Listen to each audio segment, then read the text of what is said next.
when you think about this exuberance, just the last quarter alone, just the last couple of weeks of the year, Goldman itself came out swinging with a couple of mega deals. Where did they come from?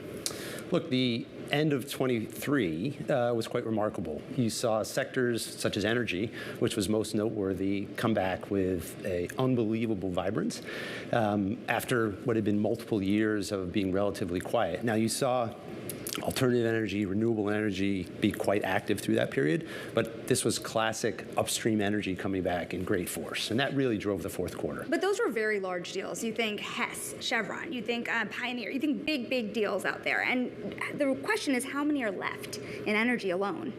It's interesting. We look at a lot of statistics, as you would imagine, and if you look at M&A as a percentage of GDP, which is a common statistic, it's been running 2 to 3, maybe 3 to 3.5% over the last year and a half.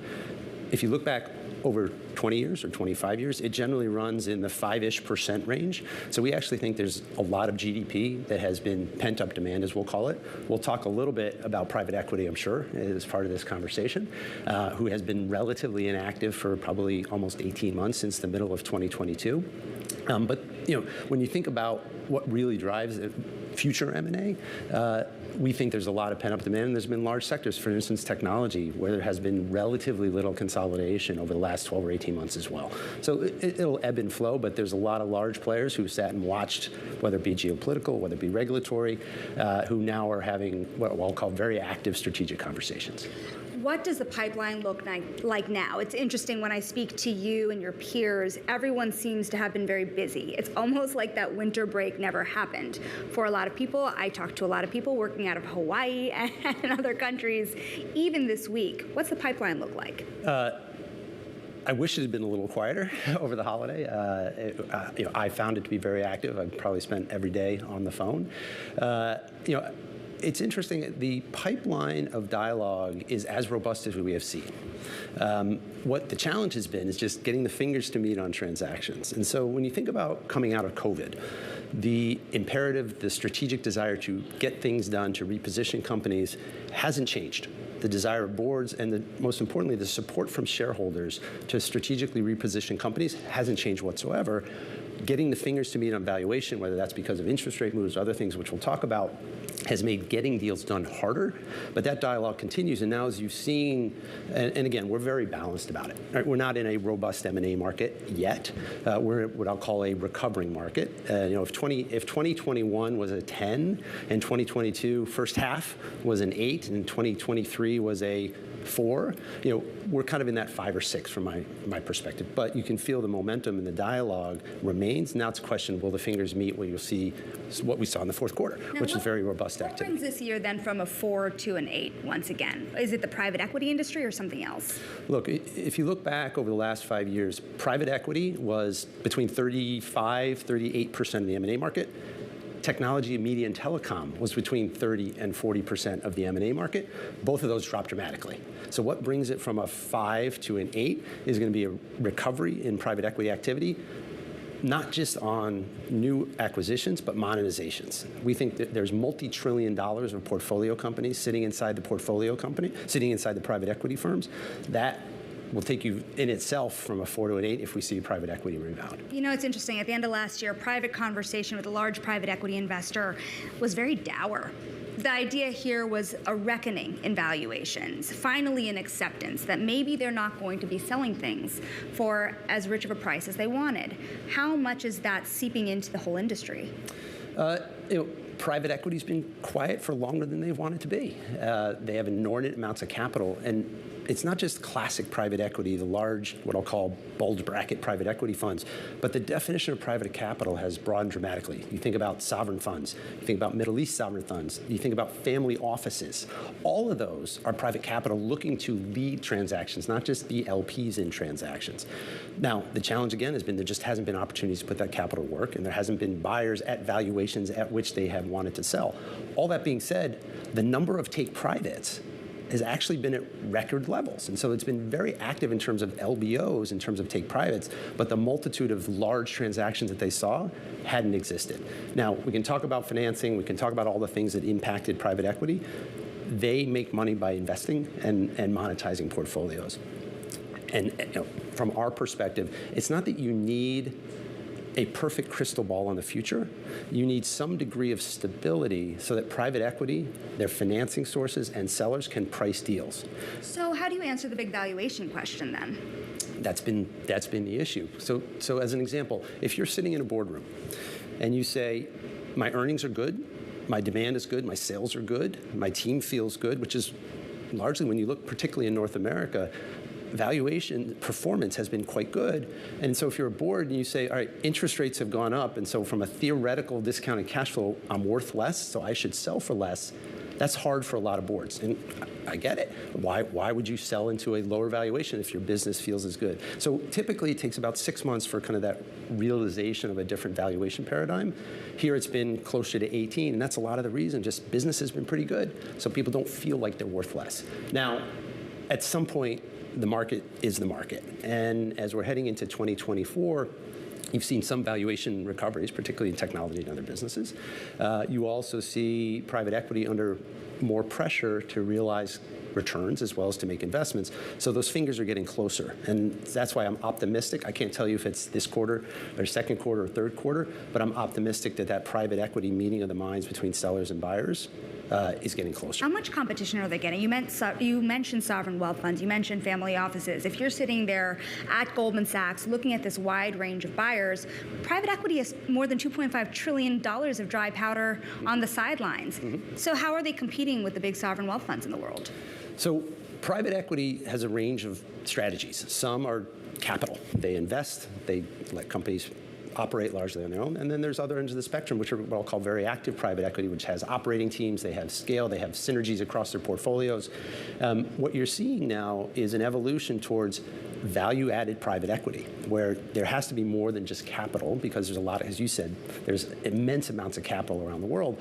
Can you bring operating partners? Can you bring insurance businesses that many of the private equity companies have put in place? What can you bring, and what operationally can you improve in companies, which was the origination of private equity, which was how do you change, either break up or improve a classic business, not just put capital. And when we had ascending markets for a long period of time, a lot of people made money just being long the market, so putting capital to work. Now you see an evolution to what's your angle in terms of an operational benefit that you can bring to the business that differentiates you just from capital. And how available is capital to private equity firms? You think about, even if you believe that rates are going to drop even dramatically later this year, they're still not zero. And financing is more expensive. And so you wonder, how does that change the equation for private equity firms doing deals? So there's always cycles. If you look back over the last several cycles, several decades, the returns in private equity have been differentiated to the positive. And that's why it attracted so much capital. Everyone thought, if you look back at different cycles, being in hedge funds was the best thing because you needed liquidity, you needed to be able to get in and out of the market quickly. Private equity's returns throughout cycles have been differentiated, so attracted immense amounts of capital. We're in a cycle. The ability of private equity to generate returns, whether that's with creative capital in preferred structures or minority structures or classic take privates, I think is still there and still a great investment vehicle for the pensions and whatnot to back.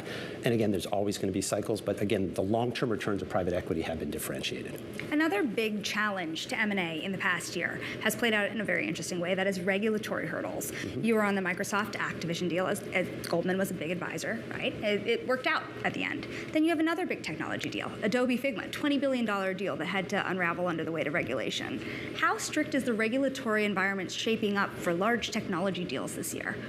Look, throughout, again, cycles, regulatory has always been one of the many considerations. We spend time with clients in the boardrooms talking about what is the certainty of getting a deal closed. And it's not just regulatory, it's financing, it's what shareholder approvals need to be done. And so it's always going to be an important factor. I think what's happened over the last several years is that it's more front in the process. And so some boards have decided, this was part of the reason you saw less activity, some boards have said, look, I don't want to go through what is now a more protracted process, even if I think I can get it done, because there's just a cost to that. There's a cost to the buyers, there's a cost to the sellers, there's distraction, there's the cost of financing going up. And so people, effectively the cost of trying got higher. It doesn't mean that they didn't think they would get it done, but we're spending a lot of time on it. Council spends a lot of time with it. It's not just US, it's global. And so it's one of many important considerations, but certainly one we're spending a lot of time on. You look in Europe also, you look at the Competition and Markets Authority and the power they've had in the last year. Is it a tougher environment in the US or in Europe these days? I'd say it's both. I'd say it's both. And obviously it's not just Europe. Europe has different jurisdictions amongst itself, and then Asia is obviously very important as well for many companies with big global businesses. So it's an important consideration. I think there's always new factors, whether it's how the regulators speak to one another around the world and work together, or is it distinct? All those considerations, and there's many great law firms that this is what they do, and so we partner with great law firms, and frankly, we give clients the best advice on whether it's the right time, the right situation, and what the probabilities are of getting a deal done. So it's interesting. Just this morning, your colleagues over at Goldman were listed as an advisor on an IPO. And you think about the young technology companies that are thinking about two paths. You think about the private equity-backed companies that are thinking about two paths, going public or selling. How does that equation work out today? And does the valuation ideas favor one or the other? Look, a classic exit path for private equity has always been what we call dual track, where you look at the IPO and you look at the M&A. And I've said for a long time that the best thing for recovery in the M&A market is a vibrant IPO market, so that private equity, or frankly just private family businesses or whatever it might be, feel confident in testing the market to see if there's an exit. And that can be an IPO, as you say, or that can be an M&A transaction. But they support each other to support the confidence, because trying takes time, takes effort, it's distraction for companies. We don't take it lightly when our clients, particularly family businesses that have been private for a very long time, decide to either pursue an IPO or a sale. A vibrant IPO market, i.e. capital flowing to these businesses, is essential for the markets to recover. It's essential for the M&A market as well.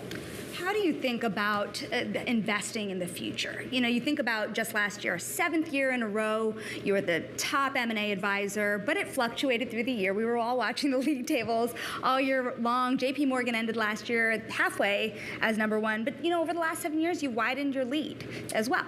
So when you're thinking about investing to compete for the next 5 to 10 years, what do you invest in today to get there? So we think about 10-year cycles. We think very long-term when we think about our business. We think about the structure. People is everything. Having the most experienced, most client-focused people inside. I think of Goldman Sachs as a highly integrated network or matrix of boutiques that are super collaborative with each other, with an immense and very capable financing business, with a large and we think leading asset management and investing businesses that all partner together to deliver client solutions.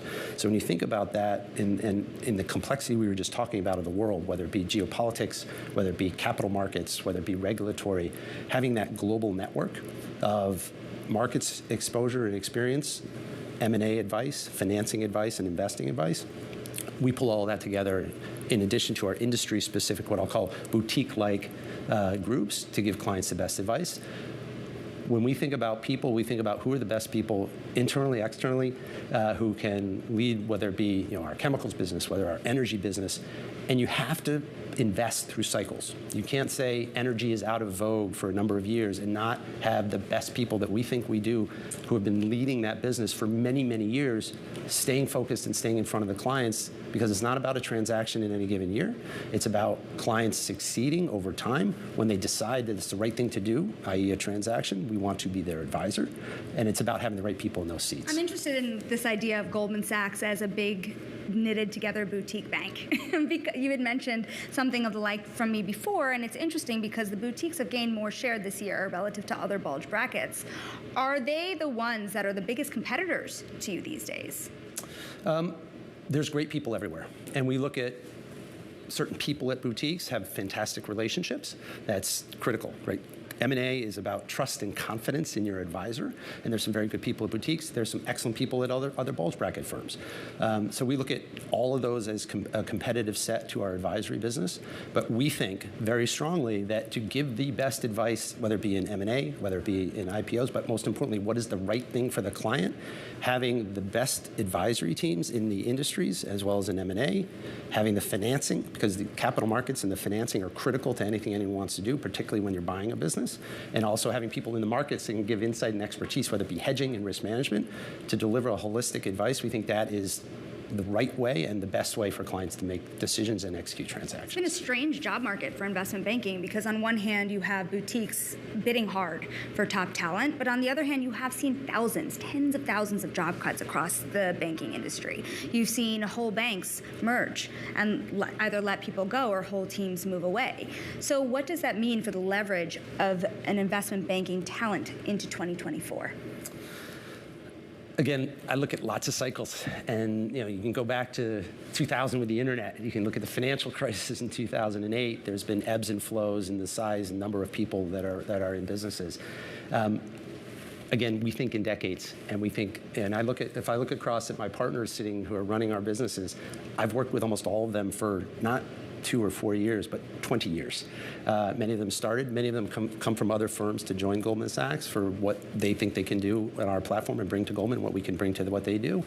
And so it's going to be a market of ebbs and flows, and there's some very unfortunate situations where banks got sideways and people left, but it's much like the flow of capital. If someone can add value to clients, they're going to find places and firms where they can do that.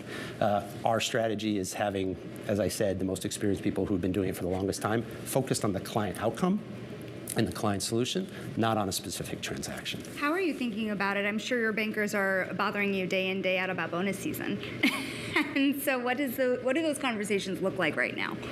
I guess I'd quote our CEO, which is Goldman Sachs pays for performance.